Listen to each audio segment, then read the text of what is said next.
Hey, good afternoon, and thanks for joining us this afternoon. We're happy to bring you the Michigan Hospital Medicine Safety Consortium. Today, we'll be hearing from Dr. Lindsay Petty, HMS QI consultant, antimicrobial resource expert, and Tara Perlman, who's the quality coordinator, antimicrobial initiative co-lead. Dr. Lindsay and Tara will be speaking about optimizing antibiotic use for the better patient outcomes and the HMS antimicrobial stewardship initiative. If you wouldn't mind, please being sure that you have yourself muted during the presentation. And if you have any questions, please feel free to raise your hand or type those into the comments. At this time, I would like to turn the presentation over to Tara and Dr. Perlman. Hi, thank you for inviting us to discuss the work of the Michigan Hospital Medicine Safety Consortium in the realm of antimicrobial stewardship. We're so grateful for this opportunity to collaborate in our shared mission to enhance patient care and reduce antimicrobial resistance across Michigan. First, I'd like to share that none of the people participating in this activity have any relevant financial relationships to disclose.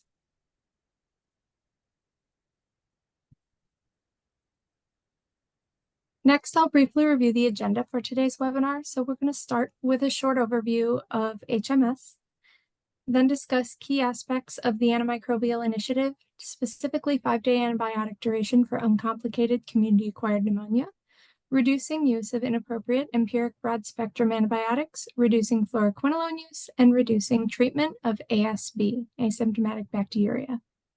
For each of these areas, we'll discuss why these initiatives are critical, review relevant data, and highlight available tools and strategies to drive your quality improvement work. We'll be sure to leave some time at the end for Q&A.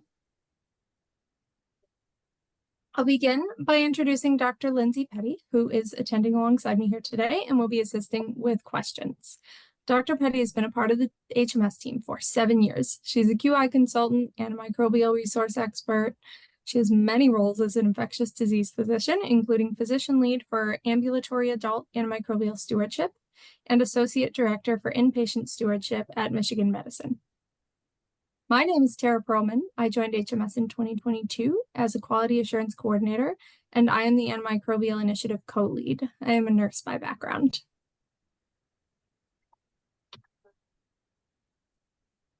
So now I'd like to give a brief background on HMS. The goal of HMS is to improve the quality of care for hospitalized medical patients who are at risk for adverse events. Our mission statement is HMS is a data-driven collaborative designed to provide the infrastructure needed to facilitate information sharing to support Michigan hospitals in improving patient safety and the quality of care for hospitalized medical patients. I've embedded the QR code that links to our website here, as well as a link in the word HMS there. And we will be sure to share these slides in case anyone wants to access a copy of them. So HMS has 69 participating hospitals encompassing diverse types, from large academic medical centers to small rural hospitals. You might recognize Critical Access Hospital, OSF St. Francis, on this map. Our participants range from, we have physician champions who are typically a hospitalist, but not always, quality lead, a data abstractor, and other multidisciplinary team members. The goals for participation include improving quality and value of care, data and best practice sharing, and facilitated implementation, amongst other things. So as far as our initiatives go, HMS began with a VTE initiative, which has since been retired. Throughout this initiative, we discovered that many VTEs were associated with PICs. This insight led us to focus on our PIC and midline work. A significant number of these lines are placed for long-term antibiotic use, seamlessly transitioning us to our next initiative, antimicrobial use. And then this work blends rather naturally with another pressing health concern, which is sepsis, our most recent initiative. Today, we will concentrate on the antimicrobial use initiative, which focuses on pneumonia and positive urine cultures. So next, I'm going to dive into each topic, exploring the significance, data, and QI tools associated with each. As I move forward, Dr. Petty will be monitoring the chat to answer questions. I'd like to start by highlighting the work that this group has done. Collectively, we estimate that our collaborative has saved nearly 100,000 antibiotic days across our antimicrobial initiative.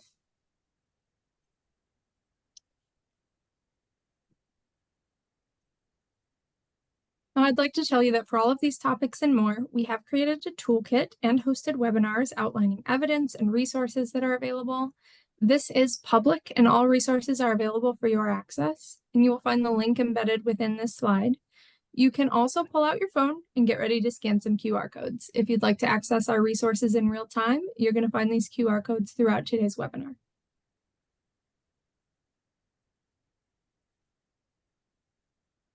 So without further ado, let's dive into our topics. We're going to start with increasing adherence to 5-day antibiotic course for uncomplicated community-acquired pneumonia. And then we'll get into reducing the use of inappropriate empiric broad-spectrum antibiotics for patients with uncomplicated community-acquired pneumonia. Talk about decreasing fluoroquinolone use in patients with a positive urine culture or uncomplicated CAP, and reducing unnecessary testing and treatment of asymptomatic bacteriuria, or ASB. We'll start with our work in 5-day duration for uncomplicated CAP. Before we proceed, I'd like to provide a brief definition for uncomplicated CAP, as it will be frequently mentioned.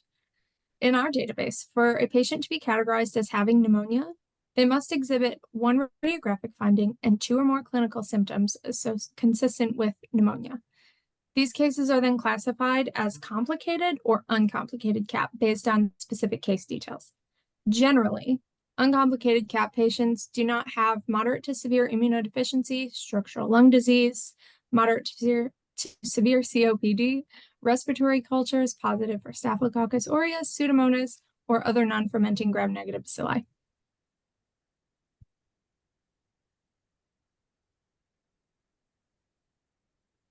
So when it comes to reducing excess duration in uncomplicated CAP, why is this important?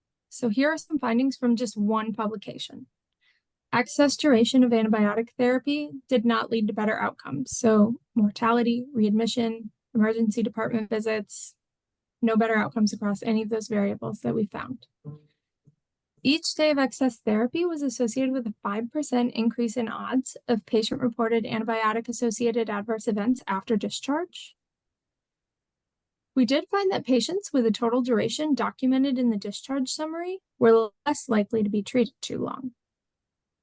And importantly, 93% of excess duration was prescribed at discharge.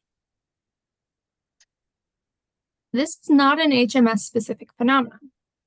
These graphs represent national data from 2013 to 2020 across the US in uncomplicated CAP, showing mean duration of therapy between 8 and 10 days, with the light gray indicating inpatient duration and the dark gray indicating post-discharge duration.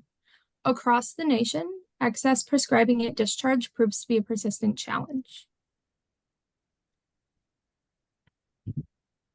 Within HMS, our collaborative average of eligible uncomplicated CAP cases treated with a 5-day duration started close to only 20% in 2017. As of June 2024, we are up to over 60%, making great strides in increasing the percentage of uncomplicated CAP treated with an appropriate duration. So what did we learn along the way, and how do we do this? It begins with your institutional guidelines. It's recommended to develop or maintain institutional guidelines for treatment of community-acquired pneumonia that are locally adapted from national guidelines. Your CAP guidelines should recommend 5-day antibiotic treatment duration for uncomplicated CAP, review IDSA or ATS CAP guidelines taking into account pneumonia severity and risk factors for multi-drug resistant organisms, provide recommendations for transition to oral therapy, de-emphasize fluoroquinolones, and include diagnostic criteria for CAP. Our toolkit houses the IDSA and ATS CAP guidelines, the HMS CAP guidelines, as well as examples from some of our member hospitals.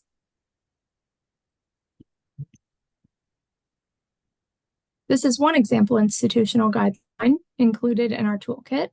This particular guideline includes diagnostic criteria for pneumonia. It includes antibiotic selection guidance.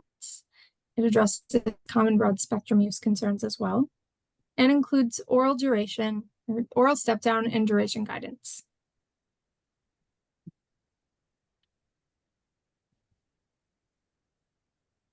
Here are some strategies for those sites with inpatient settings to address antibiotic duration concerns.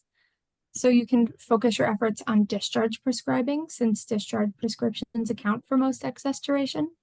You can incorporate nursing and pharmacy into review of discharge antibiotics, provide audit and feedback directly to providers, and consider incorporating compliance with treatment duration for uncomplicated CAP as part of provider performance targets. To the right, you'll see an example of an antibiotic timeout checklist that your team might utilize when reviewing discharge antibiotics. This can also be used daily and at all transitions of care to ensure the right decisions are being made for the patient. Next, we'll review a small selection of the tools included in our antimicrobial use toolkit intended to assist with this topic. One thing I think may be of particular interest could be the presentation given at one of our collaborative-wide meetings by Dr. Stephanie Burdick of one of our member hospitals, Corewell Health. She describes the QI journey at their site and discusses QI processes, leveraging standardization, pneumonia clinical pathways, pneumonia discharge order sets broken down by inpatient or emergency department discharge, and penicillin allergy delabeling. In just one example from this presentation, she reviewed their emergency department pneumonia discharge order sets, including CAP complex discharge and CAP simple discharge, and showed the notes that guide clinicians on which is the appropriate order set to choose for their patient scenario. Notably, Dr. Burdick partnered with an emergency medicine physician when she developed these ED order sets, so she found that involving the end user in the process likely was a major contributor to their success. There is a supplemental resource to go along with this presentation in which Dr. Burdick shared pneumonia order sets covering various treatment options for both inpatient and emergency department settings, as well as discharge order sets for both. Now, this QR code may not work for all of you, but feel free to email me if interested. I'm going to share my email at the end of this, and I can ensure we get this to you if you're not able to access it.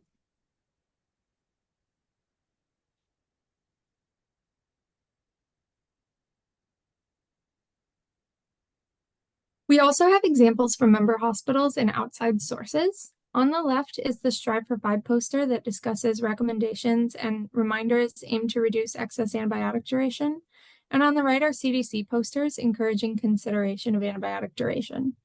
The QR code here way at the top will take you to the resources and tools section of our toolkit.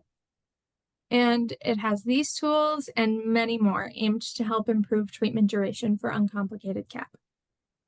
Before I move on to the next topic, are there any questions? I don't see any right now.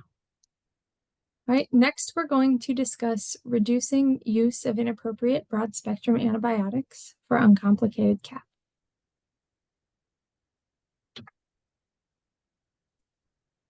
By way of background, the ATS CAP guidelines were updated in 2019, focusing on empiric coverage of the most common pathogens listed here.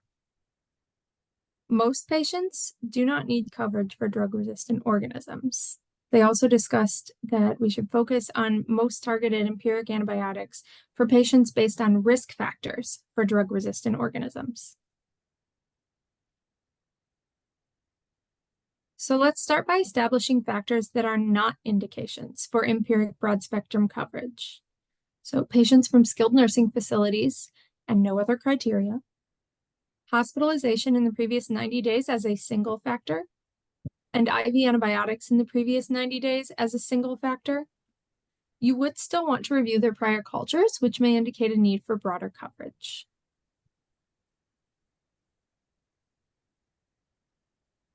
So now I'll attempt to simplify prescribing choices for those scenarios warranting broader empiric coverage.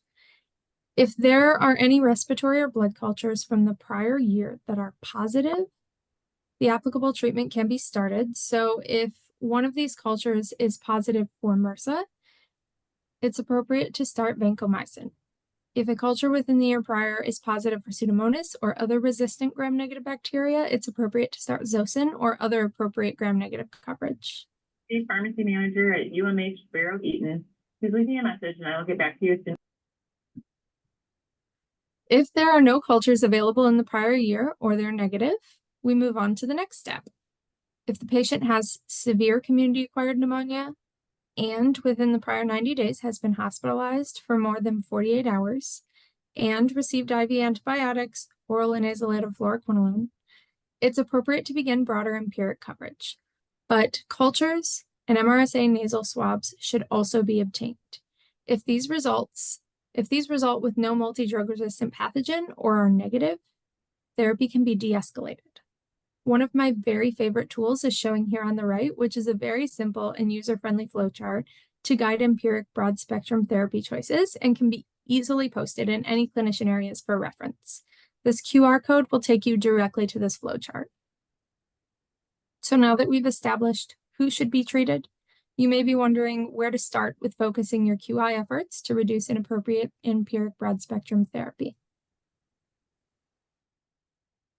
Our collaborative data shows that the first dose is ordered by emergency department clinicians in almost 2/3 of cases.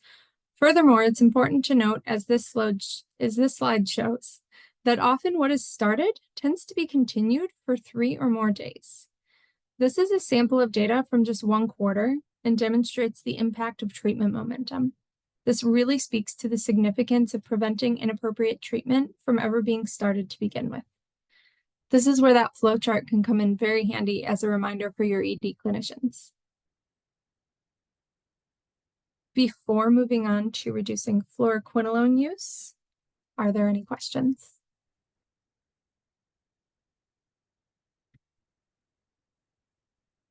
All right. So the next section will briefly touch on fluoroquinolone work, which we have retired as a collaborative, but many of our sites continue to work on this. Let's start with a quick overview of fluoroquinolone history. So in 1962, the first fluoroquinolone was introduced, and 46 years later, in 2008, the first black box warning was shared. These labels kept coming and warned of tendonitis, tendon rupture, worsening myasthenia gravis, potentially irreversible peripheral neuropathy, possible permanent side effects impacting the joints, tendons, anxiety, depression, altered mental status.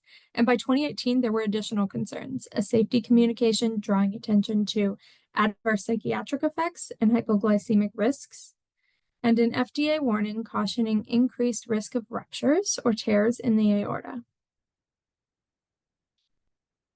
With these very real safety concerns, it was established that 8 to 27% of patients who receive a fluoroquinolone will have an adverse event ranging anywhere from mild to severe. These are a large driver of C. diff infections. Longer duration can actually double the risk, and fluoroquinolones are a risk factor for recurrent C. diff. It was shown that decreases in fluoroquinolone use was associated with reduced hospital onset C. diff rates. They're also associated with antibiotic resistance, including MRSA, VRE, and multi-drug resistant gram-negative infections.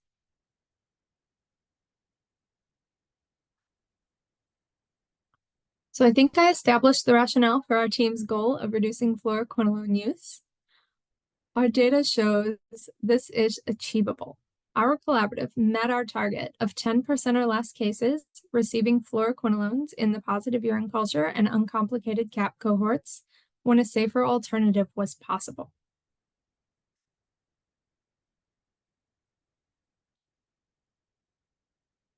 So now let's discuss fluoroquinolone opportunities. Fluoroquinolone use is fairly common for both pneumonia and UTI. In 2019, we identified in this article down at the bottom here that 42.6% of patients were prescribed a fluoroquinolone during hospitalization or after discharge, and that most treatment occurred after discharge in 2/3 of cases. So to limit aggregate fluoroquinolone exposure, stewardship programs should target both inpatient and discharge prescribing. It's helpful if institutional guidelines de-emphasize fluoroquinolone use, and you may also consider requiring approval for restricted antibiotics, and consider implementing prospective audit and feedback for prescribing clinicians.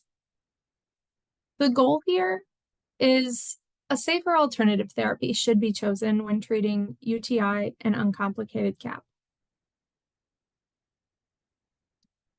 Now, one of my favorite QI tools here is this educational video that can be shared with prescribing clinicians. This video is a collaboration from the CDC and Medscape, and they're looking to offer information on fluoroquinolone prescribing and use data, and why appropriate fluoroquinolone prescribing is an important patient safety issue.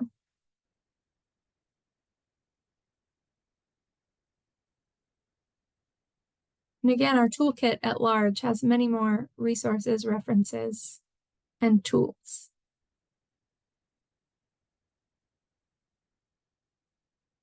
I haven't seen any questions roll in yet, so I'll give it a moment and then we can jump into our final topic, reducing unnecessary testing and treatment of asymptomatic bacteriuria.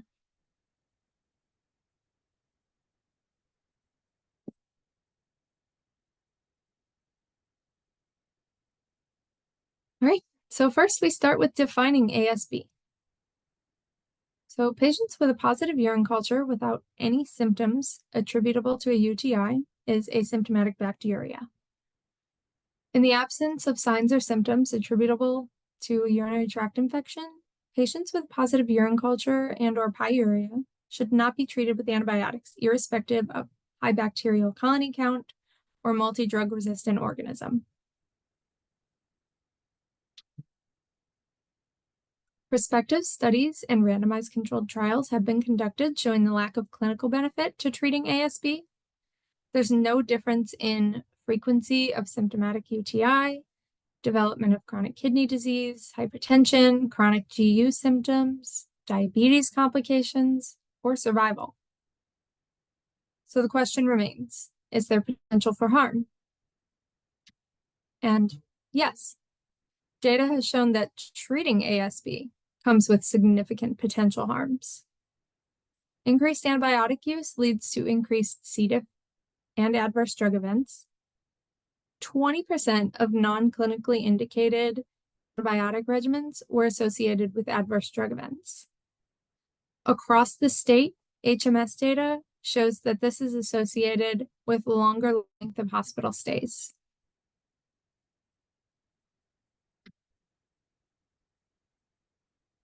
So again, to work on this, it starts with your guidelines.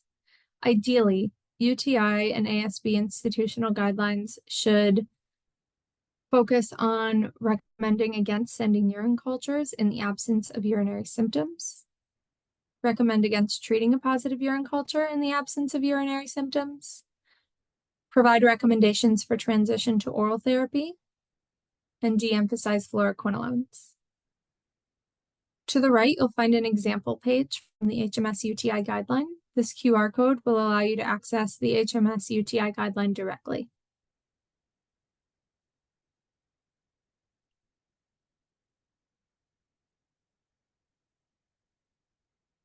So certainly nobody here is hearing about the problem of ASB for the first time. So let's get into the work HMS has done in this space.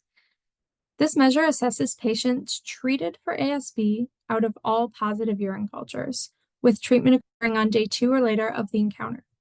As our members have worked on this, they've also been sending less unnecessary urine cultures over time. Across our collaborative, we've had a 61% relative decrease for this goal since 2017, demonstrating both a decrease in unnecessary testing and in unnecessary treatment. And that's really great, but you probably need to know more about how we did this. So HMS sets a goal for our participants to try to ensure that 13% or less of positive urine culture cases treated with antibiotics are considered asymptomatic bacteriuria. This example slide from our most recent collaborative-wide meeting illustrates urine testing rates for a sample of hospitals with the highest rates of ASB treatment. The hospitals that achieved our target had an average of 17% for ASB testing compared to 27% for those that did not meet the goal. The key lesson was that diagnostic stewardship was often the most effective strategy to reduce antibiotic use in ASB across our collaborative. This means you may achieve the most substantial impact by concentrating your QI efforts on reducing unnecessary urine testing. However, one size fits all does not apply here. So there were outliers who did better at decreasing treatment than decreasing testing through clinician education. For those interested, the publication linked here goes into specifics on this finding.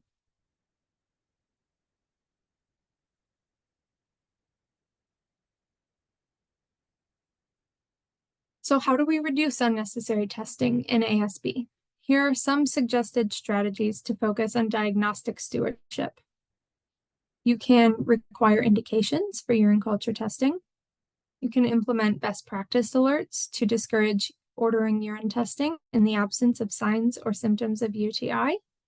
You can remove urine cultures for certain standard order sets. And some of our sites have also found it helpful to refrain from automatically reflexing UAs to urine cultures for abnormal findings when a urine culture was not specifically requested. So they've required their clinicians to go in and intentionally order a urine culture.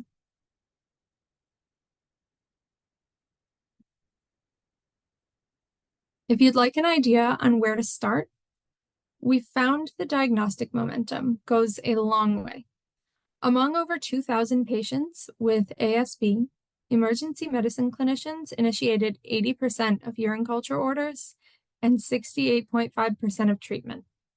Interestingly, we found that about 80% of those patients with treatment initiated in the emergency department remained on antibiotics for at least 3 days, and many were still treated beyond that.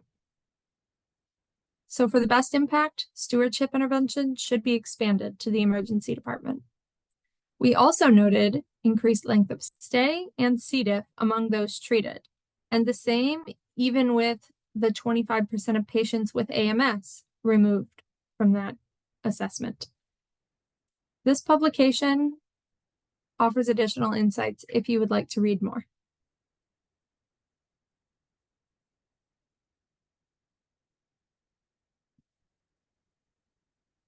So I'm going to finish this section by highlighting just a small selection of some QI tools.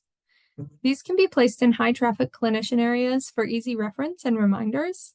We even have one site where the performance improvement specialist places these posters on the back of bathroom stall doors in staff bathrooms because she really likes to go after her captive audience. The first is an example of a urine culture ordering checklist. And the second I really love. It's a flowchart meant to assist in assessing for UTI in elderly inpatients with acutely altered mental status. So this one really helps you to focus on that vulnerable population. And there's the QR code on the left for that urine culture ordering checklist. And QR code on the right for the flow chart for assessing for UTI in elderly inpatients with AMS.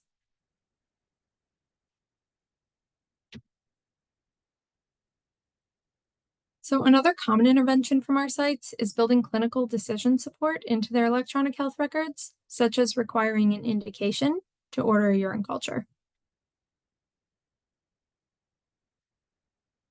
And this is a hard stop, so they can't order it without choosing an indication. And finally, in this example UTI order set, you can see that ASB is defined right at the top. So this is another great example order set if you were looking for ideas for overhauling your own order sets. So if you recall from the pneumonia section, the pneumonia guidelines have defined clinical diagnostic criteria for pneumonia in them. And in UTI guidelines and UTI order sets, they have definitions for ASB and UTI rate built within them as well.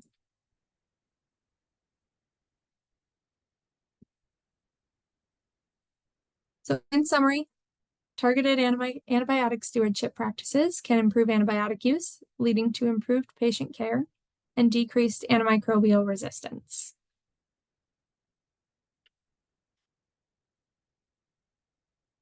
Now we are opening it up for any questions and open discussion. Let's pick my brain and pick Dr. Petty's brain.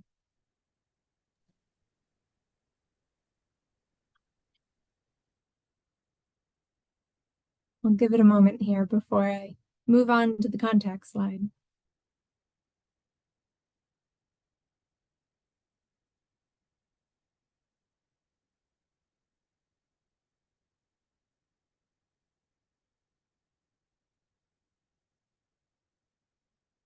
All right, well, with no questions, we flew through that. So thank you so much for inviting me to share HMS work with you all today. I really appreciate your time. Any questions that you have that you can think of after this, you can feel free to email me. My email address is right at the top here. This QR code on the left is a link directly to the HMS website. And then on the right, we get you directly to the antimicrobial use toolkit.